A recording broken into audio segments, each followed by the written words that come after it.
Hello guys, আজকে আমি একটা কথা বলতে এসেছি যে মানে মা আজকে একটা টোনার বানিয়েছে। হ্যাঁ, তো হেয়ারে ইউজ করার জন্য টোনার একটা বানিয়েছে, কিছু চা পাতা জল দিয়ে বানিয়েছে। তো আমাকে বললো তুই লাগা ফার্স্টে, আমি কাম ধাম করে তারপরে লাগাবো। তারপরে ঠিক আছে আমাকে বলেছে, আমি তো জানি যে আমি যদি এখন টাইলসে ফালিয়ে লাগাই, এখন লাগাতে জল জল হয়তো পড়লে তো পড়লে তো দাগ হয়ে যাবে। যাই হোক, আরও দাগ হলো মুছলে তো যাবে কি। তো কিন্তু আমরা আমরা আমরা আমরা যখন ফেলাবো তখন তো মাগো চোখে একদম দেখবে যে না ফালিয়েছে, এটা তখন দিব। তো আমি তার জন্য এরকম বারিন্দায় গিয়ে লাগিয়েছি।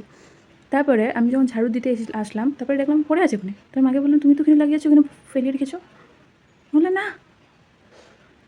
সে ঘর মুছলে যাবে গিয়ে, দেখাবো তোমাদেরকে, আমি দেখাবো এটা, দাঁড়াও দেখাচ্ছি। এ দেখো ফালিয়ে রেখেছে। তখন কিছু না, তখন মানে এটা যদি আমি করতাম তখন মানে এটা খারাপ, এটা এখানে মুছতে লাগবে, ওখানে এটা বহুত কিছু। আমার নিজে করেছে বলে কিছু না, কেন এটা? বাবা, কার কার সঙ্গে এরকম হয় প্লিজ কমেন্টে জানিও, আমার সঙ্গেও হয়। Bye bye.